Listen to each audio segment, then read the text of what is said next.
അടുത്തത് ഇവല്യൂഷനുള്ള തെളിവുകൾ എന്തൊക്കെയാണ്? What are the evidences of evolution? Evolution എങ്ങനെയാണ് സംഭവിച്ചത് എന്ന് കാണിക്കാനുള്ള എവിഡൻസുകൾ എന്തൊക്കെയാണ്? തെളിവുകൾ.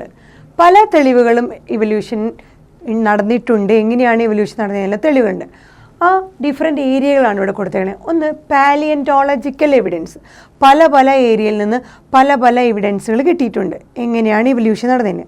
പാലിയൻറ്റോളജിക്കൽ എവിഡൻസ്. രണ്ടാമത്തേത് മോർഫോളജിക്കൽ ആൻഡ് അനാറ്റമിക്കൽ എവിഡൻസ്. മൂന്നാമത്തേത് ബയോകെമിക്കൽ എവിഡൻസസ്. നാലാമത്തേത് എവിഡൻസ് ഫ്രം ബ്രീഡിംഗ്. അഞ്ചാമത്തേത് കറൻറ്റ് എവിഡൻസസ്. ഇത്രയും പലതരത്തിലുള്ള എവിഡൻസുകളിലൂടെ എങ്ങനെയാണ് ഇവല്യൂഷൻ സംഭവിച്ചത് എന്ന് തെളിയിക്കാൻ പറ്റിയിട്ടുണ്ട്. സോ ആദ്യത്തെ എവിഡൻസ് പാലിയൻറ്റോളജിക്കൽ എവിഡൻസ് ആണ്. സോ പാലിയൻറ്റോളജിക്കൽ എവിഡൻസ് എന്താണെന്ന് നോക്കാം. പാലിയൻറ്റോളജിക്കൽ എവിഡൻസ് എന്ന് പറഞ്ഞു കഴിഞ്ഞാൽ ഫോസിലുകളിൽ നിന്ന് കിട്ടിയ എവിഡൻസുകളാണ് പാലിയൻറ്റോളജിക്കൽ എവിഡൻസ്. എന്താണ് ഫോസിൽസ്? ഫോസിൽസ് എന്ന് പറഞ്ഞാൽ റിമൈനിങ് ഹാർഡ് ബോഡി പാർട്സ്. ഒരു ഓർഗാനിസം ഡെഡായി കഴിഞ്ഞാൽ അതിൻ്റെ അവശിഷ്ടങ്ങൾ അല്ലെങ്കിൽ അതിൻ്റെ ഹാർഡായിട്ടുള്ള ബോഡി പാർട്സ് സോയിലിലോ അല്ലെങ്കിൽ റോക്കിലോ എവിടെയാണോ അത് അവിടെ ഡെഡായി കിടക്കുന്നത് അവിടെ അതിൻ്റെ കിടക്കുന്ന ഹാർഡ് ബോഡി പാർട്സിൻ്റെ റിമൈനിങ്സുകളെയാണ് ഫോസിൽസ് എന്ന് പറയുക. So hard parts of life forms that lived in the past. മുൻകാലങ്ങളിൽ ജീവിച്ചിരുന്ന ഓർഗാനിസത്തിൻ്റെ ഹാർഡ് ബോഡി പാർട്സ് അങ്ങനെ തന്നെ റിമെയിൻഡായിട്ട് കിടക്കും. അഴുകിപ്പോകുന്നതൊക്കെ അഴുകിപ്പോവും, അഴുകാതെ ഹാർഡായിട്ടുള്ള ബോഡി പാർട്സ് ഇരിക്കും. അതിൽ നിന്ന് നമുക്ക് ആ ഓരോ ഓർഗാനിസത്തിനെ കുറിച്ചുള്ള നോളജ് കിട്ടുന്നു. ഏത് കാലഘട്ടത്തിലായിരുന്നു ഈ ഓർഗാനിസം ഉണ്ടായിരുന്നത്? സോ ഫോസിലിനെ കുറിച്ചുള്ള സ്റ്റഡി. സോ ബോട്ടണി, പ്ലാന്റ്സിനെ കുറിച്ചാണ് പാലിയോ ബോട്ടണി, അനിമൽസിനെ കുറിച്ചാണെങ്കിൽ പാലിയോ സുവോളജി എന്നൊക്കെ പറയും. സോ പാലിയൻറ്റോളജിക്കൽ എവിഡൻസ് എന്ന് പറയുന്നത് ഫോസിലുകളിൽ നിന്ന് നമുക്ക് ഇവല്യൂഷനെ, സോ ഏറ്റവും നല്ലൊരു ഇവല്യൂഷൻ നമുക്ക് ഇവല്യൂഷൻ എങ്ങനെയാണ് നടന്നതെന്നുള്ള ഒരു തെളിവ് നമുക്ക് കിട്ടുന്നത് എവിടെ നിന്നാണ്? ഫോസിൽസ് എന്നാണ്. അപ്പോൾ അതിൻ്റെ ഒരു ഭാഗമായിട്ട് നമ്മൾ പറയുന്നത് റോക്ക് സെഡിമെൻറ്റ്സ് എന്ന് പറഞ്ഞാൽ ആദ്യം ആ എർത്ത് അത്രയും പ്രിമിറ്റീവ് എർത്തിൽ അത്രയും ഹോട്ടായിട്ടുള്ള സെറ്റിൽ ഇത് സോളിഡിഫൈ ചെയ്തിരുന്ന രൂപത്തിൽ ആ സമയത്ത് ഫോം ചെയ്ത റോക്കുകളാണ് ഇഗ്നിയസ് റോക്ക്. ഏറ്റവും പഴയ റോക്ക്, ഓൾഡസ്റ്റ് റോക്കുകളാണ് ഇഗ്നിയസ് റോക്ക്. ഈ ഇഗ്നിയസ് റോക്ക് അഥവാ ഓൾഡസ്റ്റ് റോക്ക് എന്ത് ചെയ്തു? അത് ബ്രേക്ക് ഡൗൺ ആവാൻ തുടങ്ങി. റെയിൻ, വിൻഡ്, ഹീറ്റ്, കോൾഡ്, ഈ പല ഡിഫറെൻ്റ് എൻവയോൺമെൻറ്റൽ വേരിയേഷൻസ് പ്രകാരം ആദ്യം ഫോം ചെയ്ത ഇഗ്നിയസ് റോക്കുകൾ എന്താണ്? റെയിൻ, വിൻഡ്, ഹീറ്റ്, കോൾഡ് എന്നീ ഡിഫറെൻറ്റ് ക്ലൈമാറ്റിക് കണ്ടീഷൻസ് കാരണം ഇവർ ബ്രോക്കൺ ഡൗൺ ആവാൻ തുടങ്ങി. എന്നിട്ട് അത് സ്മോളർ പാർട്ടിക്കിൾസായി മാറി. ഇഗ്നിയസ് റോക്കുകളൊക്കെ സ്മോളർ പാർട്ടിക്കിൾസായി.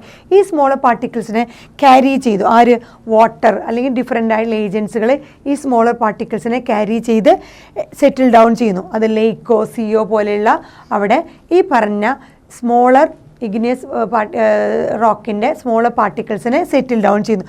അത് എപ്പോഴും നടന്നത് ലെയർ ബൈ ലെയർ ആയിട്ട് ഒരു അടുക്ക് പോലെ അങ്ങനെ ഈ പറഞ്ഞ ഇഗ്നിയസ് റോക്കിൻ്റെ സ്മോൾ പാർട്ടിക്കിൾസ് എവിടെ ലേക്കിലും സീലൊക്കെ ഇങ്ങനെ എന്തായി അടിഞ്ഞുകൂടാൻ തുടങ്ങി. അതാണ് ലെയർ ബൈ ലെയർ അവിടെ ഇത് ലേക്കിലും സീലൊക്കെ സെറ്റിൽ ഡൗൺ ആവാൻ തുടങ്ങി.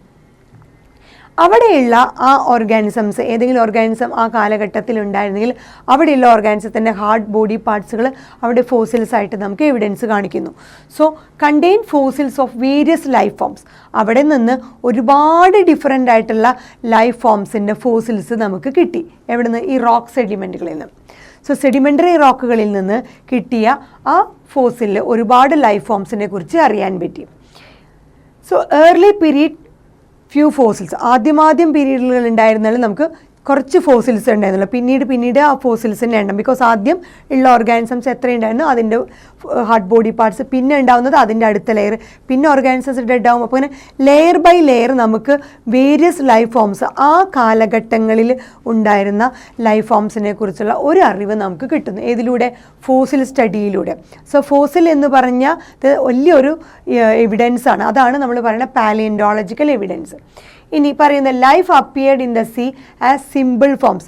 അങ്ങനെ മനസ്സിലായി ഒരു സീയിൽ അല്ലെങ്കിൽ അങ്ങനത്തെ വാട്ടർ എൻവയോൺമെൻറ്റിൽ ലൈഫ് അപ്പിയർ ചെയ്തു. നമ്മളിത് തന്നെയാണ് പറഞ്ഞത്. ആദ്യം ലൈഫ് അല്ലെങ്കിൽ ജീവൻ ഒറിജിനേറ്റ് ചെയ്ത് എവിടെയാണ്? വാട്ടറിലാണ്. വാട്ടറാണ് ഒറിജിൻ ഓഫ് ലൈഫിന് ഏറ്റവും നല്ല മീഡിയം എന്ന് പറഞ്ഞു. സോ ലൈഫ് ഇതുപോലെ സീയിൽ ഒറിജിനേറ്റ് ചെയ്തു, അതുപോലെ കാണാൻ തുടങ്ങി. ഏറ്റവും സിമ്പിൾ ഫോമുള്ള ലൈഫുകൾ സീ വാട്ടറിൽ കാണാൻ പറ്റും.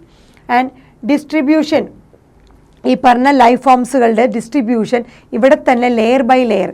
അതെങ്ങനെയാണ്? സക്സസീവ് ലെയറുകൾ. ഏറ്റവും ആദ്യം സിമ്പിൾ ലൈഫ് ഫോംസ്, പിന്നെ കുറച്ചുകൂടി കോംപ്ലക്സ് ആയിട്ടുള്ള ലൈഫ് ഫോംസ്, പിന്നെ കുറച്ചുകൂടി കോംപ്ലക്സ് ആയിട്ടുള്ള ലൈഫ് ഫോംസ്. അങ്ങനെ അതിൻ്റെ കോംപ്ലക്സിറ്റി കൂടി വന്നു. സിമ്പിൾ ലൈഫ് ഫോംസിൽ നിന്ന് അതിൻ്റെ കോംപ്ലക്സിറ്റി ഇവല്യൂഷൻ വഴി ഗ്രാജ്വലി കൂടാൻ തുടങ്ങി. അങ്ങനെയാണ് ഇപ്പോൾ കാണുന്ന ലൈഫ് ഫോംസ് ഉണ്ടായത്. സോ പാലിയൻറ്റോളജിക്കൽ എവിഡൻസ് എന്ന് പറഞ്ഞു കഴിഞ്ഞാൽ ഫോസിലുകളിൽ നിന്ന് നമുക്ക് കിട്ടുന്ന അറിവാണ്. സോ ഫോസിലുകളിൽ നിന്ന് നമുക്കൊരു കാര്യം മനസ്സിലായി, ഓരോ ഓർഗാനിസം പല പല കാലഘട്ടങ്ങളിലാണ് ജീവിച്ചിരുന്നത്. പല ഓർഗാനിസം ഇന്ന് നിലവിലില്ല. ഓരോ ഓർഗാനിസം ആ ജിയോളജിക്കൽ ഹിസ്റ്ററിയുടെ പല പീരീഡുകളിലായിട്ടായിരുന്നു നിലനിന്നിരുന്നത്. പല ലൈഫ് ഫോംസും ഇന്ന് കാണപ്പെടുന്നില്ല. ഫോർ എക്സാമ്പിൾ നമ്മൾ ഡൈനോസേഴ്സൊക്കെ. ഇപ്പോൾ ഡൈനോസേഴ്സ് ഒരു കാലഘട്ടത്തിൽ ജീവിച്ചിരുന്നു എന്ന് നമുക്ക് എങ്ങനെയാണ് മനസ്സിലായത്? ഈ ഫോസിൽ സ്റ്റഡിയിലൂടെയാണ് നമുക്ക് ഡൈനോസേഴ്സ് ഈ ഒരു കാലഘട്ടത്തിൽ, ജിയോളജിക്കൽ ടൈം സ്കെയിലിൻ്റെ ഈ ഒരു കാലഘട്ടത്തിൽ ഇങ്ങനെ ഒരു ഓർഗാനിസംസ് ഉണ്ടായിരുന്നു. ആ ഡൈനോസറിന് ഇന്ന് കാണുന്ന ചില ഓർഗാനിസംസുമായിട്ട് ചില സവിശേഷമായ സിമിലാരിറ്റീസ് ഉണ്ടെന്ന് നമുക്ക് മനസ്സിലാക്കാൻ പറ്റും. ഇതുപോലെ ഫോസിൽ സ്റ്റഡിയുടെ പാലിയൻറ്റോളജിക്കൽ എവിഡൻസിലൂടെ നമുക്ക് നന്നായിട്ട് എവിഡൻസ്, ഇവല്യൂഷൻ എങ്ങനെയാണ് സാധ്യമായത്, സിമ്പിൾ ലൈഫ് ഫോംസ് എങ്ങനെയാണ് ഒറിജിനേറ്റ് ചെയ്ത്, അവിടെ നിന്ന് എങ്ങനെയാണ് കോംപ്ലക്സ് ലൈഫ് ഫോംസ് ഉണ്ടായത് എന്ന് നമുക്ക് കറക്റ്റായിട്ട് ഐഡൻറ്റിഫൈ ചെയ്യാൻ പറ്റും.